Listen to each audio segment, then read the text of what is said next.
Hello and welcome to the 18th edition of the India Business Leader Awards. I'm Shireen Bhan. We are here today to recognize and honor the achievers of India Inc. Men and women who have managed global volatility, domestic challenges to emerge as high performers, high achievers. You will have to wait till we reveal those names, but today was the day that the India Business Leader Awards jury deliberated on who will walk away with the honors. But today is also the day where we have seen the RBI, the MPC, deliver its credit policy. We had the budget being announced as well. So two big economic events are off the calendar.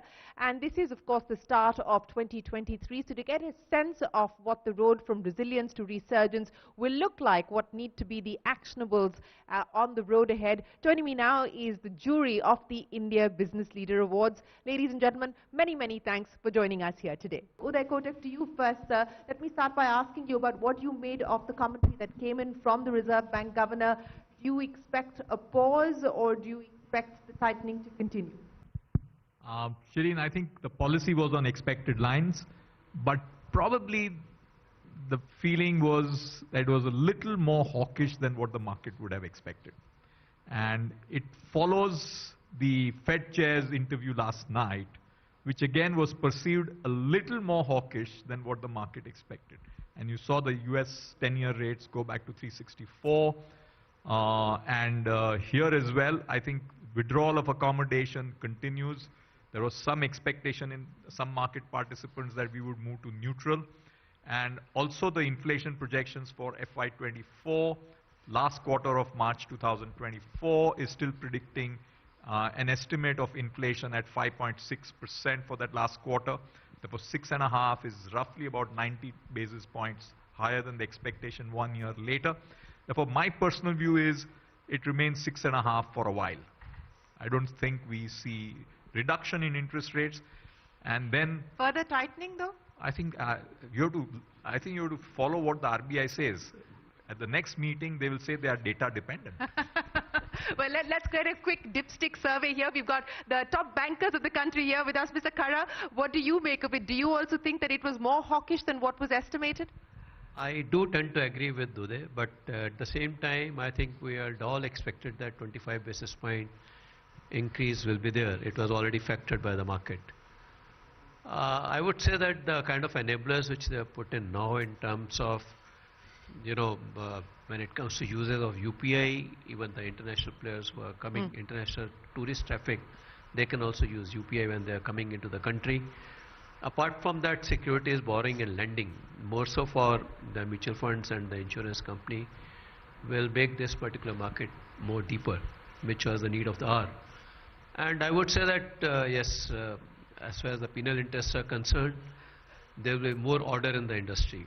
So I think these are some of the positives which probably will lead the industry and the economy to the much mature stage. Okay, so we'll come to the positives in just a second, but Zarin, what do you make of it? A pause from here on, or do you believe that the tightening is likely to continue? I would agree with Uday. I think the tone was much more hawkish than what the market expected, and I think some statements that suggest that they're still worried about core inflation. And I think the non-farm payroll data also of US, that has also surprised a lot of people, and with dollar strengthening and to defend the rupee also, I think the interest rate hike is something that could be possible. Could be possible. Which camp do you belong to, Vaidyanathan? Well, three of them have spoken, so I don't want to add much to it. But I can just say that the fundamental drivers that is driving the economy in terms of being underserved and, the digitization, massive movement on that, all that will keep moving the economy. And frankly, whether the interest rate is this or 20 pips below or above, as long as the economy is continuing to climb at 7% per year or real rates, I think we're all good. Are we all as good, Sanjiv, Mehta, as we hope that we're going to be, especially in terms of consumption? As rates continue to move higher, the RBI governor did allude to the fact that core inflation continues to be very sticky. What's the impact likely to be on consumption, and what do you sense from here on? The rate of inflation will go down. But if we really have to give a fillip to consumption as in volume growth, then we have to see commodity prices go down substantially, which would then result in corporations like ours passing the benefit to the consumers. Then the consumption would come back. And you're not at that point? We aren't at that stage.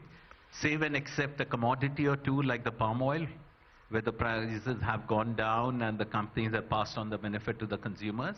In rest of it, they're significantly ahead of, say, the 10-year median. Or if you compare to, say, 2020, many of the prices are at double the rate of what this was 2 years back. So while you might not be able to do price cuts, do you need to hike prices any further at this point in time? The rate of price hike would be substantially lower, but what you would see in the price growth would first be coming in from the price increases that were taken in the second half of the last year. So since we're talking about consumption and we're talking about prices, TV Narendran, let me ask you, the big X factor in all of this is, of course, what China does and what that is going to mean as far as commodity prices are concerned. We've started to see some visible impact of that. What's the expectation? I think that's the elephant in the room. China is expected to come back more strongly than most people thought. Let's wait and see over the next few weeks, because there's a lot of pent-up consumption in China. Just like we saw in India because of COVID restrictions, a lot of consumption didn't happen.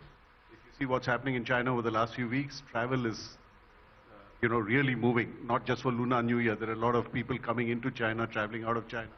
So there are a lot of parts of the Chinese economy which are expected to rebound because of the COVID restrictions being removed. Secondly, I think they have done a good job of fixing most of the property issues that they dealt with, that they had. And so if China comes back strongly, if you really look at what triggered inflation a few years back, it was a post-COVID recovery and supply chains couldn't keep up. I think supply chains have got fixed a lot, but the recovery in China could be something which drives inflation back again. Well, how much is it likely to drive prices higher? That's good news for you, so you will have a bigger smile on your face. But how much is it likely to move prices higher by? What's the expectation? So, Shireen, it's yes and no for us, because we are also a buyer of commodities like coal. So we are watchful. We are also watching energy prices, gas prices, all that impacts our cost. But if you look at commodity I represent, steel, prices have gone up about 10-15% in the last 4 weeks. Yeah. Well, Anish, consumption, this was the big sort of budget that tried to do its part as far as capex was concerned, credit and consumption. At this point in time, what's the outlook really as far as consumption is concerned? We are seeing very strong consumption across all our sectors. In auto, it's driven by products that we have. Surprisingly, the farm sector has held up very well. And the growth in farm equipment, in tractors in particular, has been far higher than what we've expected this year. And that augurs well for India overall. And as we see across other sectors in hospitality and logistics and real estate, we're continuing to see very high demand. That's really hasn't calmed down. So, this is what I want to link. Sanjiv Mehta, I want you to come in on this. Here's Anish Shah saying that actually rural demand as far as their tractor segment is concerned has been very, very strong. But that hasn't been the case as far as FMCG is concerned. How do the two then reconcile? Yeah, there is a fundamental difference. Tractors are not owned by farm hands. Farm hands consumption is driven by wages. Yeah, and it is not that the growth is not there. If you look at the full year 22, we are still talking about the top line or the headline growth still being positive even in rural India. But for the kind of price increase we have seen, which has been unprecedented, it's also not surprising that the consumers have titrated the volume. Prabha, and I want to come to you on that. What are the trends that you're seeing? Because there was a lot of expectation on what it would mean in terms of down trading and so on and so forth. Many companies have in fact innovated as far as pack sizes are concerned just to be able to beat inflation. What are you seeing at this point in time, and how are you mitigating some of these risks? So what we're seeing actually is very similar to what Mr. Mehta said in terms of the rural consumption not coming back as fast, and certainly amongst the rural poor we are seeing consumption being under serious pressure, particularly in categories that are not seen as fully essential, and a choice can be made. What we are seeing at the other end of the spectrum is premium urban consumers are actually driving market demand, and premiumization continues to grow apace. So it's kind of like a two-phased market. And in terms of pack sizes and down trading, we're not seeing any significant shift as yet, more just a curtailment of consumption where money is tight and wages are not coming back to meet the inflation the inflation that's happening in their baskets. But it will come, and we are seeing a little bit of green shoots, so hopefully it will come as we go on. And obviously there is always more opportunity at the premiumization end of the spectrum as far as India is concerned. Absolutely. Mr. Kotak, I want to address one of the challenges that we could potentially face and link that to what is happening globally. And you did allude to that in your tweet. While I think there is consensus that at this point in time, the risks domestically are few and far between, the risks globally are the ones that we need to brace ourselves for. You talked about the foreign debt aspect and how that makes some companies perhaps more vulnerable. And that's what I wanted to understand. If the Indian banking system doesn't have a systemic risk at this point in time, what are some of the global challenges that you are worried about? See, I think, and I see a lot of corporates here, they should be borrowing more from Indian financial institutions. They're borrowing too much from outside. I'm sure my banking colleagues will agree with us. Mr. Khara, you want to come in on that as well? No, I think market is probably guiding them to borrow more from the Indian market. No. Global markets and I believe that, and I'm not going into any specifics, I think this is a time for Indian financial sector to build its capacity, both in terms of underwriting skills as well as scale. And I do not believe global financiers necessarily have better underwriting skills, but India has to hone it, and its own financial sector should be able to do thorough diligence and get its underwriting right. If we do that, and we need to build a whole host of capacities in India so that corporates feel that the first port of call is to borrow from India. And the risks of global borrowing is that a person sitting in New York, London, Zurich, Hong Kong, Beijing, wherever, may not understand the Indian dynamics as well and is very much focused and impacted by media reports globally. And decisions can be taken more superficially without going necessarily into the facts of the case. You know, just wanted to take that point forward. You said the decisions can be taken based on headlines, so to speak, and a superficial assessment of those headlines as opposed to a deeper understanding of the dynamics. What's the risk of that at this point in time? Do you believe that there is a outflow risk or a India premium being cut risk at this point? See, I've had chats with many investors, and you know, investors are like different animals in a jungle. Each have a different strategy. So there are a set of investors which are saying top-down India, getting carried away by the headlines. But there are many bottom-up and smart investors who are asking the question, which is deeper, that how are Indian company valuations? And will this give us an opportunity to invest? And of course, the most common comparison is, oh, China is much cheaper than India. And therefore, they're looking at relative valuations, but they are looking for value. Therefore, investors play different games, and different investors are different. You cannot have one size colors all. And for every seller, there could be another global investor who says it's a great buy time. Rajiv, Memani, let me get you in on this aspect as well, on how global investors are viewing the India story at this point in time and what you believe will be the India advantage that can be leveraged. Yeah, I would say by and large, when people come from different parts of the world and they come to India, the general optimism in India is right now probably very high. I think the budget delivered a very good message in terms of government's focus on macroeconomics. The investments in infrastructure and the multiplier impact of that, fiscal deficit, so on and so forth. So I would say by and large they are very excited about India. They want to invest more. And I'm talking more about not so much people who are investing in the markets, but much more about private equity, venture capital, foreign direct investment, strategic investors. So they are, I think, and some of the things that have happened, some very bold decisions over the last maybe last year and a half, including the one on Vodafone right now. I think that's also opening up the minds of people to say, yes, if the government really wants, they can move, they can move things. So overall, very positive. And Shireen, the main thing is from a manufacturing standpoint, I still think that the investors, you know, unless they're in very, very specific sectors, if people are looking at large tracts of land, if people are looking at some labor issues and how they resolve that, if someone wants to export a couple of $1 billion from India to $3 billion, the red carpet and the path for that is still not clear. So how the central government and state government work together to make that happen, I think that will be very, very important. Because so you're saying there's still a question mark there? It's not a question mark. I would say there is still ambiguity to say, okay, how do we do it? Suppose I want to manufacture something, textiles or toys or some, more labor-intensive industries, and I really want to hire 10,000, 20,000, 30,000 people. Are there enough examples for me to say, okay, or someone can help me guide through the whole process and say, how do I get 100 acres of land? Can I create a building structure around me so that people can work? What are the labor laws? Will people work 2 shifts, 3 shifts? So those kind of really details, and that's where I think if we can work and create some templates of that, then that will be very useful. And Zarin, I want you to comment on this, because this really is being positioned as the big opportunity, as our big moment, as global supply chains diversify and India emerges as a credible alternative, especially from a manufacturing perspective. To Rajiv Memani's point, are the pieces that we need to put in place, the building blocks that we need to put in place there yet? Are we closer to an inflection point today, to your mind?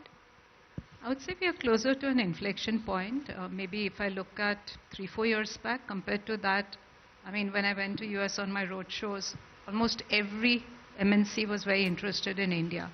To that extent, I would say we are really at an inflection point. Having said that, we shouldn't underestimate our other countries who are really also wooing a lot of the FDI, like Vietnam, Thailand, Indonesia, which are also becoming, and the whole ASEAN bloc is becoming quite a big beneficiary of the China Plus One. Having said that, I think our PLI scheme has been really, and the low corporate tax rate has been really attracting foreign direct investment in a meaningful way.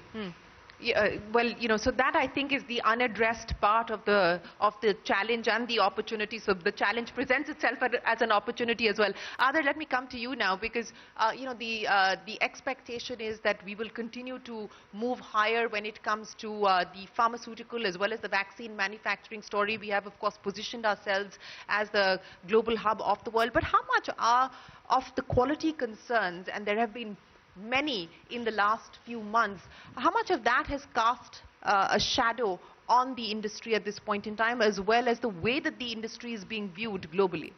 No, so there are these few isolated incidences which, of course, the regulator and others will take care of. Wherever you look at anything that's gone wrong in any industry, despite having the best regulation, highest level of regulation, you always have a few players who may not comply or may have some issues, and even that is yet to be investigated. I don't think there's a final conclusion on whomsoever had quality issues, was it product related or not. So I won't comment on that. But largely speaking, India's image, especially with the COVID crisis and before that even, as the pharmacy of the world, is very, very strong. Whether it's at Davos or any of these global events, you see the interest that we have. But I'll tell you one or two things that we need to do to continue that momentum, and it's very critical, especially now that China, Korea, and the African continent are also investing and having a lot of capital flow there to make pharmaceuticals and vaccines. We need to press on with the reforms that we have suggested to the government. Government's been very proactive. We've already made a lot of changes, like, the stockpile permission, so you don't lose 9 months between, clinical trials and research and then building up the vaccine stock or pharmaceutical stock. Reforms, and also building our supply chain in India. Especially the pharmaceutical industry has been dependent on APIs and imports from China. You're seeing a lot of investment now being made in India by domestic players to be totally self-reliant. And I think that's really going to change the whole way in which things happen. Of course, prices may go up a little bit as a result, but that's initial. And then, competition will take care of that. So I think these two things are very important for us to continue. And, to answer your point, I don't think anything's going to affect the India image one or two of these incidences which then get blown out of proportion. Mr. Kotak, since we are talking about the roadmap from resilience to resurgence, I want to understand from you, we've already discussed in detail, great detail, the announcements that have come in from the budget and the potential impact of those announcements. But if there's anything on the unaddressed reform agenda side, especially from a financial sector perspective, what would you like to prioritize at this point in time to really have that multiplier impact? And it could be outside of the financial sector as well. So first on the financial sector, if you look at the budget speech, the finance minister has talked about a need for review of financial sector regulation as in the budget speech, and has said the time has come for us to be looking at the entire financial sector regulation and review the impact and reassess the need for some of that regulation. So this is in the budget speech. So I think this is clearly on the agenda of the government, and I'm sure they must be talking with regulators to put a process in place to get feedback and make appropriate changes in the financial sector regulation. I think that's extremely important that in the year when India is at G20, India benchmarks its own regulatory framework to the best in class, and we have to evaluate where we stand in the G20 in terms of our regulation in any sector, including the financial sector. So where do we stand? I think that is an assessment which must be done, and I'm sure that is maybe the driver for this particular point which the finance minister has put in her budget speech, and it's something which will be hopefully acted on in the current year. And revisit regulation. So what makes sense, what doesn't make sense, and she has said across all regulators, all financial sector regulators. So I think that's a very big change and an open mind which the government has demonstrated in this year's budget. But in your assessment, specifically from a financial sector point of view, from a regulatory perspective, what do you believe requires change? I think it's a long list of things which we need to Give discuss. Me the top three. Give me the top three. I think the top three clearly is how is it that India is going to build capacity for the size of its ambition as a significantly larger economy. So I think that would be item number 1, 2, 3. Therefore, every action we take must be consistent with building India at scale, and the financial sector should be able to meet and address the requirements of India across the board. Vaidyanathan, let me get you to comment on that as well. Financial sector and outside of that as well. On this point that Uday just made, what is the capacity India is creating? Let me talk about it from a retail point of view, because it's a very important part of the story. So today's India's retail book is about retail personal credit alone is close to about $600 billion. That's about 50 lakh crores on an economy of, let's call it 300 lakh crores, which is about say 16-17%. Now, as and when India moves toward the US kind of numbers, say 92%. US, by the way, is a $19.6 trillion consumer credit on a $22 trillion economy. That's like 95%. So as we migrate this path, one thing India has got right early on in the game, while it's still very small on consumer credit, is that our ecosystem of credit bureau, which is a very good guardrail, the cash flow lending, the UPI-based collection, India has developed that and credit assessment through digital channels. So India has got those guardrails right before we started the credit journey, which should give a lot of comfort to all of us that we're not, hopefully not going to have a huge credit cycle along the way. We've addressed the issue of credit, we've addressed the issue of consumption. Let me address the issue of capex. And I want to understand from each one of you what kind of appetite you have at this point in time to go out there and actually do big ticket capex. Anish, I'll start with you. Across each of your businesses at the Mahindra Group, how much risk are you willing to take? How bold and courageous do you feel today? So Shireen, even as we look at a potential global recession, we are doubling capacity in our auto business today. We are halfway through that. In the next 12 months, we will be at double. We are increasing our farm capacity by 60%. In a holidays business, we are looking at putting up ideally another 25 to 50 resorts. Our life spaces business is looking at townships over large tracts of land. Logistics, we made a couple of acquisitions. We want to do more. So we're actually going out there in a very bullish manner today, and looking for acquisitions, looking for more capacity, looking for growth to scale up our businesses. TV Narendran, do you have the appetite for more, or are you still digesting what you already got? No, I think, Shireen, even in a challenging year like we've had, you look at it, we've spent more than 20,000 crores in India, 12,000 crores on inorganic growth and 8,000, 9,000 on organic growth. I think there are two parts to it. One is private sector capex will come back as demand grows, profitability grows, and balance sheets get repaired. But I also think there's a lot more we can do to get more out of the capital which is already invested. And I think that's been an experience over the last few years. Whether it's private sector capital through the IBC process, you pick it up and unlock more value from it, or public sector capex like more recently we acquired Nilachal, a plant which was shut for 3 years is now running at full capacity. So I think there's a lot of capital already invested through the government or through private sector which can also be far more productive in addition to new capital going in. Prabha? I think what's happened over COVID is certainly our supply chains have got more agile, more resilient and more frugal. But I do think that capex and investment will come as the demand picks up. It will certainly keep pace with it because the longer term India story is absolutely in place. So. Adar? No, so I mean, we've made investments and acquisitions both at our new campuses and also backward integrating by acquiring, you know, the raw material suppliers, syringe manufacturers and things like that, because I think that's very, very critical going forward, because we've been looking at, you know, the way in which all countries are going through this self-reliance investment cycle, which is what's closing the kind of doors to the kind of free flow of raw materials and materials without duties and other taxes that was happening. So we've earmarked about $2 billion, of which we've spent already $1.5 billion in capex, and also we've earmarked another $500 million to acquire a few more of these sort of companies outside to support the raw material side. So, you know, I mean, the capex for all these new vaccines and things anyway is something which we're doubling down on, and we had already invested about $1.5 billion during the COVID crisis, obviously, for that capacity. So we're taking our capacity now to 4 billion doses.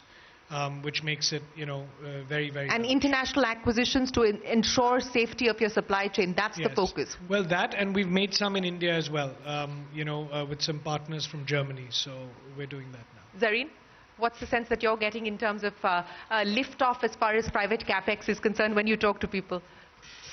So it's, I think, very industry and sector specific that we are seeing. Wherever we're seeing capacity utilization becoming higher, we're seeing definitely capex happening. Core sector, real estate, clearly data centers, lots of industries where we are seeing a lot of greenfield investments or brownfield happening. There are some industries where clearly capacity utilization is less than 75%. Where I think the moment it crosses that level, we'll see capex coming in. Yeah, yes, utilization varies across different sectors. Mr. Kotak, how much appetite do you have at this point in time to go out there and do big ticket or small ticket acquisitions? We are very open and always looking out for the right opportunity. And Shireen, back to the earlier point you made, which is about how do we build scale and investment in India. What I feel is happening is there's a lot of activity at the startup level, at the really small early stage, and there is pretty good investment by the big guys. I think what India has to focus is the middle corporates who have to be a core part of the building of India. And it is there, I think we really need to focus. India must fix the missing middle for scale on a sustainable basis. But, you know, what do you believe is the need of the hour at this point in time in being able to fix that missing middle? Because this is not something that's new, that's on the table as a challenge or as a problem. I think to a certain extent, consolidation amongst the bigger players has happened significantly. And let's look at 2 or 3 sectors. Telecom. You're down to maybe 2 or 3 players. Now 3. You look at airlines, you're effectively down to 2 players.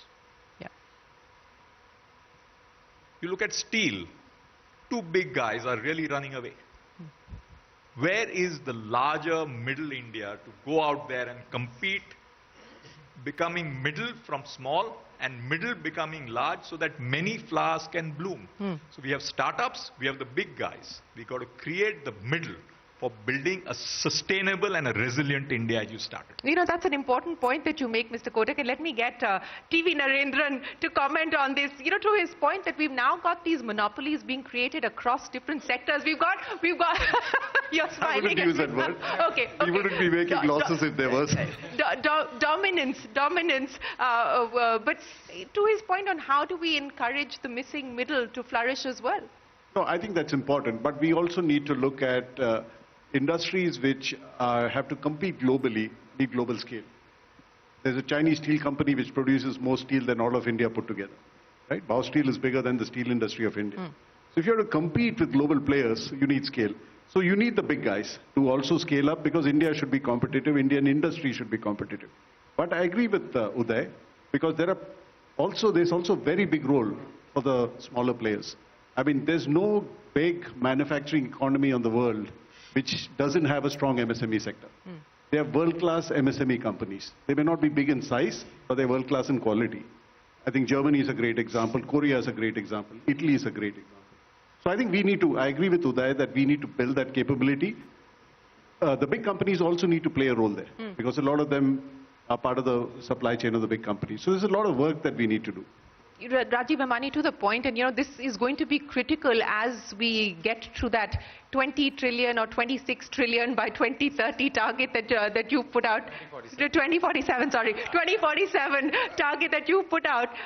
React and respond to what we're hearing. No, I think it's absolutely right. But I would say that today, if you are a MSME, you know, global volatility has gone up. You know, if he has to go and take loans, you know, none of these gentlemen who are here are going to give loans unless you have personal guarantees. So a lot of people are very hesitant to give personal guarantees. For them to approach and raise equity from capital markets, I think the level of compliance that one has, the kind of processes that one has to go through is very difficult. Is private equity, why is startup doing well? Because there is global funding like venture capital, private equity that's available. For the mid-sized sectors, it's not available. But having said that, I think what I'm seeing is that a lot of Indian manufacturing companies, the larger ones, when they look at their procurement list, they look at what are the items that they're importing. And more people now understand that the mood of the government is very clear, that they want to encourage more and more manufacturing. So at least what we are seeing, that even in the MSME space, companies are looking at trying to see you know, how can they domestically manufacture more and more, and that's where we are seeing MSME investments that are coming in. And there have been some announcements in the budget, including one which corporate India hasn't taken very well to, which is to pay the dues to MSMEs legitimately, which they ought to. No, I think they've taken it well. I think there are some issues which I think are not that significant, that, you know, if you make provisions at the end of the year, you know, how will you treat that and everything else. But I would say, I think most of corporate India, I think the tone of corporate India, at least in my view, has changed from where it was 5-6 years back to now. Most people have a much wider view apart from their own industry. They are trying to see what's good for the country and how they want to drive that piece. He's lobbed the ball back in your court, Mr. Kotak, in terms of coming out there and nurturing and supporting the 1,000 flowers to bloom. What are you doing about it? My position is clear. As a banker, we would love to dramatically increase financing of the middle, okay? Because that's where we really see an opportunity. And as long as we can manage our risks and the returns, we think there's a huge opportunity. On the larger players, as you asked me the question in the beginning, in any case going overseas, they think Indian banks are too small for them. So where is the question? Do you see that changing? Do you see that changing though now?